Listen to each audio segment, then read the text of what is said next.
Hi everyone, so although you can't see me, this is Tara from TD Aesthetics. Today I thought I would just do a little demonstration of different types of filler to show you the differences in consistency and to help you understand the reasons why your practitioner might choose one filler product over another depending on what you wanted to have treated.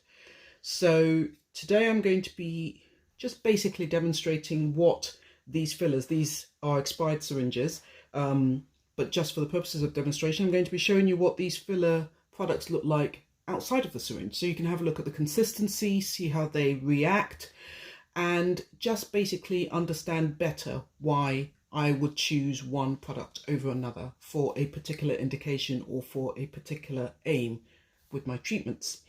So we're going to start with a fairly thick filler. This is Tsile Ultra Deep.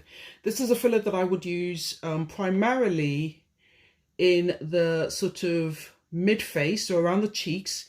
This would be injected fairly deeply because, as the name says, it is meant to be injected quite deeply to sort of help provide structure and help to give you volume where you've lost volume in parts of your face like your cheeks and around the sort of lines from the corners of the nose to the corners of the mouth. So it's a fairly thick filler, as you can see. It holds its shape quite well because it has to support the structures of the face. Now this other filler is a Juvederm Ultra 3. Now this isn't as thick, and this one would actually be used more sort of in areas where you have a little bit more movement. So more dynamic, so it moves a little bit easier. It's not as kind of dense as the other one. As you can see, the other one's fairly dense. It kind of holds its shape much more. This one's already kind of started to come apart. So you would use this kind of filler more around the sort of lines around your mouth, the corners of the mouth, where you've got a lot of movement and where you still want to be able to retain that expression. And finally, this is a much thinner type of filler. So this one has a little bit more kind of dynamic movement to it. In terms of consistency, it feels softer. So this is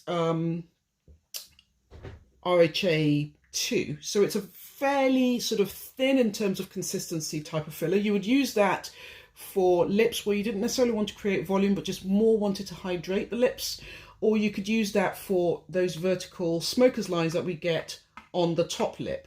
So you can see the differences in how each of those three fillers came out of the syringe. The very thick, very firm filler that you would be using around sort of the cheeks to create volume in large areas, around your jawline, that's retained its shape really well, as you would want it to, because it's trying to kind of provide structure in the skin. The medium consistency, I suppose, filler, which has a little bit of retention of shape, but also a little bit of movement in it.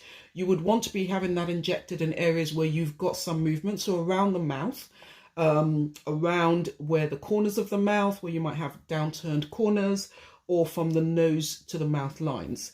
And then finally, this much more liquid type filler, which doesn't really retain its shape at all. It's much more used for areas where you just want to be very superficial. So those vertical smoker's lines, and perhaps even on the lips themselves, because you want to be able to have that dynamism of movement. You don't want stiffness with this kind of treatment. You want those areas to still be able to move, to still look natural.